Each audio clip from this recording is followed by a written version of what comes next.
आइए सीधे मैं आपको संभल लिए चलता हूं। वरुण जैन मेरे सहयोगी इस वक्त मेरे साथ वहां से मौजूद हैं और वहां अदालत में आज क्या कुछ हुआ है शिवांग से जानेंगे, वो भी मेरे साथ जुड़ गए हैं। लेकिन वरुण पहले जरा आसपास का वहां पर हाल दिखाइए, क्या कुछ चल रहा है, क्या आप देख पा रहे हैं, जरा दिखाइए।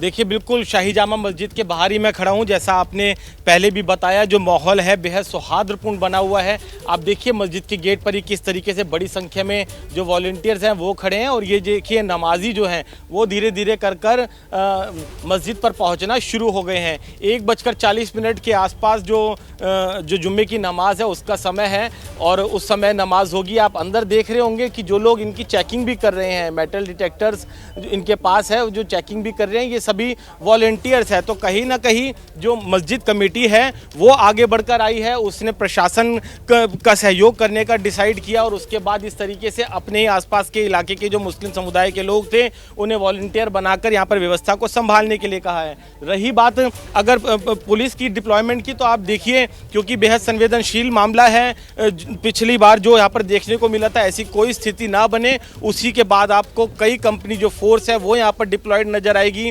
पीएसी को लगाया गया है, आरआरएफ को लगाया गया है और जो आरएएफ की भी कुछ कंपनी है उसको भी संभल के इलाके में डिप्लॉय किया गया है। तो पुलिस की निगरानी है, यहाँ पर ड्रोन जो है उससे लगातार मस्जिद और आसपास के इलाकों पे नज़र रखी जा रही है। और सबसे अहम जो आपने पहले भी कहा था कि अखिलेश, यहाँ पर सीसीटीवी कैमरों की इंस्टॉल किया गया है, क्योंकि जब पिछली बार हिंसा हुई थी सीसीटीवी कैमरे तोड़ दिए गए थे।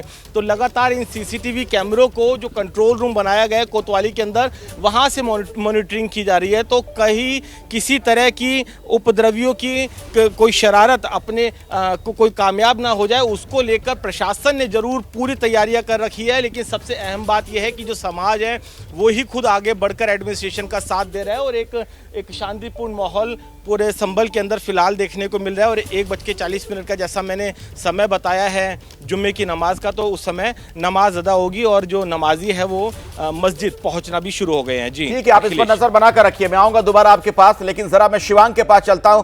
शिवांग, आज अदालत में क्या कुछ खास हुआ? जी बिल्कुल, देखिए इस वक्त हिंदू पक्ष के जो वकील है वो इस वक्त हम लोग के साथ मौजूद है, गोपाल शर्मा जी। गोपाल जी, क्या कुछ कहा अदालत ने, क्या कुछ हुआ, एक बार आप बताइएगा दर्शकों को। देखिए आज डेट फिक्स थी, विपक्षी संघ का 1, 2, 3, 4 की ओर से श्री विष्णु शर्मा एडवोकेट हाजिर हुए और उन्होंने अपना जवाब दाखिल किया। 5 की ओर से स्टेट गवर्नमेंट के DGC civil Prince Sharma appear हुए और उन्होंने अपना जवाब दाखिल करने के लिए समय मांगा। 7 की ओर से 6 अधिवक्ता नियुक्त हुए, जिसमें मेन शकील वारसी साहब थे, यानी मतलब मुस्लिम पक्ष की। यस सर, मस्जिद की ओर से। और उन्होंने दावे की कॉपी मांगी थी, तो दावे से संबंधित जितने कागजात थे उनको सबको उपलब्ध करा दिया गया है। और 8 जनवरी डेट फिक्स है। आज एडवोकेट कमिश्नर महोदय के लिए अपना रिपोर्ट फाइल करनी थी, किसी समय के अभाव या जिन परिस्थितियों में वो नहीं कर पाए, उन्होंने न्यायालय से समय मांगा। न्यायालय द्वारा 10 दिन का उनको समय दिया, यानी 9 दिसंबर तक रिपोर्ट सबमिट। मैं गणित नहीं जानता हूँ, जो 10 दिन का उन्होंने समय दिया वो मैं आपको बता रहा हूँ। अच्छा, एक चीज़ आप हमें और बताइएगा, उस वहाँ पर सर्वे के दिन तो आप लोग मतलब मौजूद थे, क्या स्थिति उस दिन रही होगी सर? ये देखिए, सारे अखबार, यूट्यूब, पेपर्स, चैनल्स, सारा सब कुछ आपको पता है, तो केवल मुझसे क्यों कहलवाना चाह रहे हो? जो था वो भयावह था। सर्वे पूरे इमारत का हो गया था, कुछ बचा तो नहीं था? देखिए 19 में बच गया था, फोटो क्लियर नहीं आ रहे थे, नाइट में हुआ था, इसलिए एडवोकेट कमिश्नर ने दोबारा प्रेयर की थी डीएम साहब से कि आप हमें बल उपलब्ध कराइए, सुरक्षा उपलब्ध कराइए, हमें करना है। तो 24 में कंप्लीट हो गया। अच्छा, आज मामले में सुप्रीम कोर्ट में भी सुनवाई हुई। मस्जिद कमेटी सुप्रीम कोर्ट गई थी, जहां पर उसने ये मांग की कि सर्वे का जो आदेश था उसको रद्द करा जाए, सर्वेक्षण की जो रिपोर्ट है वो सीलबंद लिफाफे में दी जाए। क्या कहना है उसके ऊपर? सुप्रीम कोर्ट का आदेश ये आया कि सीलबंद लिफाफे में ही रिपोर्ट दी जाएगी और जब तक सुप्रीम कोर्ट में कार्रवाई चलती है तब तक न्यायालय उसके ऊपर कुछ भी आदेश न पारित करे। देखिए, मैं सुप्रीम कोर्ट में याचिका या निर्णय के बारे में मेरी कोई जानकारी नहीं है, इसलिए मैं कोई प्रतिक्रिया व्यक्त नहीं करूंगा। आपके पास होगी तो मैं आपका कही हुए बात का विश्वास, अगर आपको कोई रिट हो, उसके आदेश की प्रति हो, तब तो कुछ भी कहना। जानकारी नहीं मिली? मेरी जानकारी नहीं। अच्छा, क्या लग रहा है कि मतलब मुस्लिम पक्ष जैसे मतलब सुप्रीम कोर्ट गया था, हाई कोर्ट गया, कि मतलब इसके ऊपर क्या मामला, क्या मतलब डिले करना चाह रहे, मामला क्या है आपके साथ? देखिए, ये तो न्यायालय का विवेक भी है और आदेश जो भी होगा, डिलेइंग टैक्टिक्स तो लगी रही है। आपको क्या लग रहा है? अच्छा, आप एज ए पत्रकार मुझे बताइए, आपको क्या लग रहा है? मैं आपसे पूछ रहा हूँ। नहीं, मैं तो बता ही रहा हूँ, पूछिए आपसे कि अपनी जो प्रतिक्रिया आपत्ति थी बताइए मुस्लिम एज ए पक्ष की, पत्रकार, आप बताइए आपको क्या लग रहा मुस्लिम है? पक्ष की आपत्ति थी कि एक तरफा ही सुनकर क्यों आदेश दे दिया गया सर्वे का, उस पर क्या कह रहे हैं ये? बिल्कुल बिल्कुल। अच्छा सर, मुस्लिम नहीं, पक्ष एक मेरे सवाल का जवाब, आपको क्या लग रहा है? आप बताइए। सुप्रीम कोर्ट जाना, फिर हाई कोर्ट जाना, यहाँ हाजिर होना, आपको क्या लग रहा है? अच्छा चलिए, आपको नहीं, सवाल का नहीं, नहीं नो, जवाब, नो, नो। आपने उसको हमारे ऊपर लिया। चलिए चलिए ठीक है, एक चीज होता है, मुस्लिम पक्ष लगातार ये आरोप लगा रहा है कि बिना उसे सुने सर्वे का आदेश दे दिया गया, क्या कहेंगे? देखिए, ये तो न्यायालय का डिस्क्रिशन है, विवेक है। विपक्षी को सुन भी सकता है और अगर उसको लग रहा है बिना सुने कोई निर्णय आदेश देना तो वो दे सकता है, उसको चैलेंज नहीं किया जा सकता।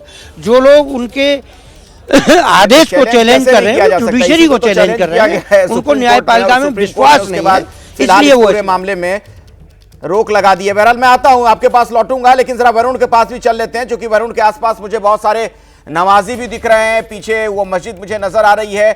वरुण, आपकी वहां लोगों से भी बातचीत हुई होगी, अब क्या वहां पर सुरक्षा व्यवस्था को लेकर एक भरोसा जगा है लोगों में? देखिए, निश्चित तौर पर सुरक्षा व्यवस्था को लेकर एक भरोसा जगह है, तभी ये नमाजी पहुंच रहे हैं। सर, आप नमाज अदा करने के लिए आए हैं? जी। पुलिस काफी नजर आ रही है, अब कोई डर किसी तरह का, क्योंकि जैसा पिछली बार हिंसा हुई थी, कोई डर दहशत? नहीं, कोई डर नहीं है साहब, सब माहौल बिल्कुल सामान्य है हमारा इस वक्त संभल का। काफी सौहार्दपूर्ण माहौल देख रहा हूँ मैं। आप मुस्लिम समाज के लोग ही वॉलंटियर कर यहाँ पर खड़े हैं? जी, हम सब लोग खड़े हैं, इतने वॉलंटियर हैं सब इसलिए कि शांति व्यवस्था बनाए रखें। जैसे पिछली बार हम लोगों ने जुमे की नमाज़ की थी, उसी तरह से हम ही चाहते हैं कि आज भी नमाज हो, अच्छी तरह से नमाज हो, सब लोग आएँ और सब लोग नमाज़ पढ़ के अपने अपने घर चले आएँ। हम लोग यही कोशिश कर रहे हैं कि जितनी जल्दी हो सके यहाँ का, शहर का, हमारे संभल का माहौल सुकून में हो जाए। पुलिस चारों तरफ नजर आ रही है, कहीं ना कहीं इस तरह की तस्वीरें देखकर मन खराब होता है, एक डर लगता है कि आखिरकार क्यों, जब कुछ सब कुछ नॉर्मल है तो ऐसा क्यों है? देखिए, पुलिस का काम तो अपना जो है वो शहर में शांति बनाए रखने का है, और शांति बनाए रखने के लिए थोड़ी पुलिस को जो है ये सब जिम्मेदारी दी जाती है कि आप यहाँ खड़े हों, वहाँ खड़े हों, सब लोग देखें। कुछ पब्लिक ऐसी होती है थोड़ी सी घबराती है, लेकिन ज़्यादा पब्लिक ऐसी होती है पुलिस को देख के ये सोचती है चलो भाई पुलिस है, सब बातें, सब कुछ ठीक रहेगा, सब कुछ ठीक रहेगा, कोई दिक्कत बात नहीं। हमारे DIG साहब भी यहाँ कैंप किए हुए हैं, उनकी बहुत कोशिश है, जगह जगह जाके वो यही कह रहे हैं आप आराम से नमाज़ पढ़िए। कुल मिला के आपके हिसाब से माहौल ठीक है? नहीं, अभी कोई दिक्कत नहीं, किसी भी तरह की कोई दिक्कत नहीं है। हम सब साथ हैं, प्रशासन हमारे साथ है, कोई दिक्कत की ऐसी बात नहीं है। आज भी नमाज बढ़िया होगी, सुकून से होगी। हम लोग तो शांति वाले हैं, हम तो शांति ही चाहते हैं हमेशा से। शांति वाले शांति चाहते हैं। आप वॉलंटियर कर रहे हैं, आप मस्जिद कमेटी से जुड़े हैं या आसपास के बाशिंदे हैं, बस इसलिए आपने कहा सहयोग होना चाहिए? कमेटी से जुड़ा हुआ हूँ और आसपास का भी हूँ। हमारा मकसद सिर्फ जो है शहर में अमन फैलाना है। जो पता नहीं हमारे शहर को किसकी नज़र लगी है, हम तो ऊपर वाले से ये दुआ करते हैं कि अल्लाह पाक। चलिए, बड़ी अच्छी बात है, हर कोई अमन की बात कह रहा है और ऐसा ही होना भी चाहिए, समाज में सौहार्द हो। बहुत बहुत शुक्रिया वरुण, मैं दोबारा आऊंगा आपके पास, आगे भी बातचीत करेंगे।